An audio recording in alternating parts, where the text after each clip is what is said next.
If you're feeling squats and deadlifts all on your back but not on your legs, then this video is going to be for you. We're going to reveal the top 3 reasons as to why this happens and what to do in each case. So without further ado, let's go ahead and jump right in. All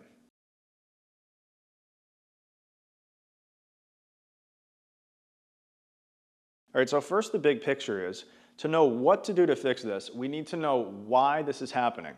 And why this is happening can be different depending on exactly what's going on with you. A lot of us assume that we're just doing the movements incorrectly. And so we think if I'm feeling pain or I'm feeling my back too much in the context of squats and deadlifts, then something must be wrong with my form. Now, if you've thought this before and then you take a video of yourself and it looks pretty good, then that leaves you with a question. My form looks pretty good, but I'm still having the problem. Well, in this case, it's likely that form is not the issue. Or maybe you've had this happen. You're doing the exercise and you film it, and the form does look off. The reps are inconsistent, and it looks different than what you know it should look like when done correctly. But then you try to use cues, or you're doing different drills to build skills, but the output of the actual exercise, the form, doesn't change at all. And so this leaves you scratching your head. Is form the issue, or is form not the issue? Well, it turns out that form issues and being able to improve form is just one of the 3 categories. And if you're not making progress here because either your form's okay or the form's not changing, then it's probably an issue with these other categories instead of that first one. So let's go ahead and lay these out step by step, including how to identify which one you're in, and then some sample solutions for each one. All right, so category number 1, which does focus around form, is going to be coordination. And coordination just means how you are doing the movement relative to the most efficient, correct performance of that movement. So if you're someone who's doing the movement and you video it and it looks inconsistent and it looks like it's different than it should look, then you likely do have a coordination issue, at least on some level. And in the example of a squat, this might be like as you're coming up from the bottom position, you shoot your hips back early and shift all the demand to your lower back. If you do this rep over rep, there is a good chance that you might be feeling it more in your lower back because you're doing the exercise in an inefficient way.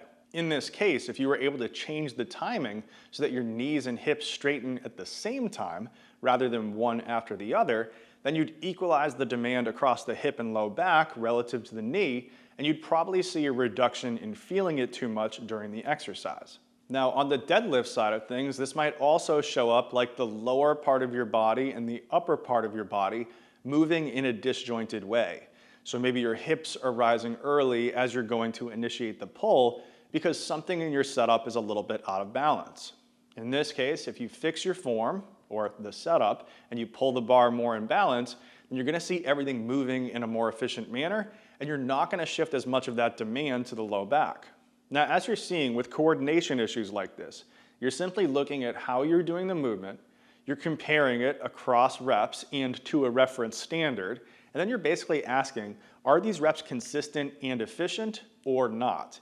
And if the answer is not, then your first step is to find better cues and or to work on these skills in isolation to build up a more efficient form. However, if you're trying to do this and it's not working, chances are your issue is more related to these second and third categories. Category number 2 is tolerance. And tolerance simply means how we feel that area of the body within that exercise. So if your back is super sensitive, maybe because of a little bit of fear, or because you have a history of lower back injury, then chances are that it's your nervous system saying it's not safe to load this area. If that's the case, we have 2 levers that we want to pull. The first is to pull back on the amount of weight that we're using during that exercise itself. This is going to keep us within our window of tolerance, so we're feeling sensation only up to the level that we can handle. Now, the second lever here is going to be to build in exercises or preparation strategies that allow us to generate sensation in that area in a non-threatening way. If we're able to do this, we can retrain the brain that it's okay to feel sensation in the low back. And weirdly enough, if we do this enough times, we're actually going to gradually reduce the amount that we feel it in the back during the exercise itself. Now, it's important to note that tolerance can be specific to exercise parameters like we've mentioned in terms of load, but also in terms of things like range of motion. So a really common example of this would be if you were doing something like a conventional deadlift and you were feeling it too much in your back. In this case, there is a lot of demand on the lower back during that movement itself. So you could either decrease the amount of weight that you're using, or you could choose a variation that doesn't put as much stress in that area. In this case, if you either did a lighter conventional deadlift or you did a trap bar deadlift instead, you might be able to work your legs without the back tolerance being the limiting factor. Now again, at the same time, you'd want to be doing exercises somewhere else in your program that allow you to use your back and feel sensation there in a safe way. An example of this could be doing a light Jefferson curl with high repetitions. This would allow you to stimulate a lot of sensation in this area without doing so much that you exceed your window of tolerance. Do this enough times, you'll teach your brain that it's safe to feel sensation there, and then over time you'll feel less and less. Now with all this said, if how you were doing it wasn't the problem, and if sensation wasn't the problem, then it leaves us with one last category, and that is capacity. Capacity is your ability to meet the demands of the task.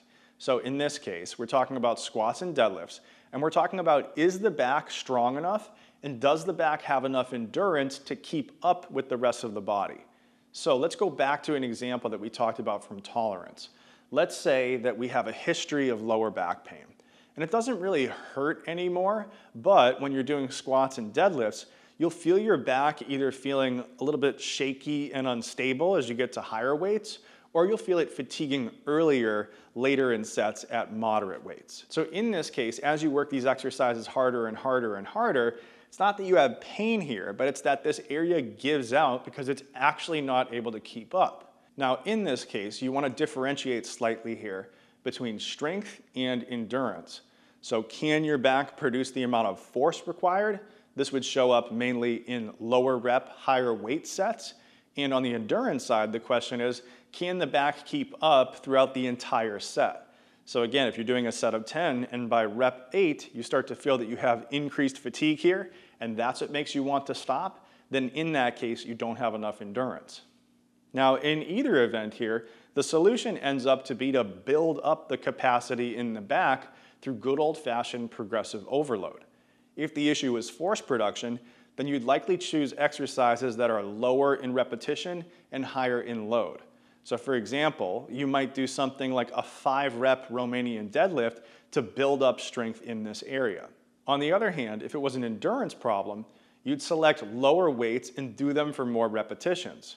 Now once again, you could use something like a Jefferson curl or even a trunk extension exercise to be able to overload this area directly. As you work this area more and more week over week, it's going to improve strength and/or endurance, and then it will keep up with the rest of the body in the context of your squats and deadlifts. Now, one important thing to note here, now that we've laid out all these categories, is you're noticing that I'm not as much going into specific exercises. And this is because the exercises are vehicles to address the underlying reason as to why we're limited in the first place. So this opens up possibilities because let's say it's a coordination issue. If it's a coordination problem, I could simply just use the squat to improve the squat. If it was a tolerance issue, I could still use that squat but adjust the load. At the same time, I might supplement it with something like a Jefferson deadlift, super lightweight and super low reps just to build a little bit of tolerance to sensation.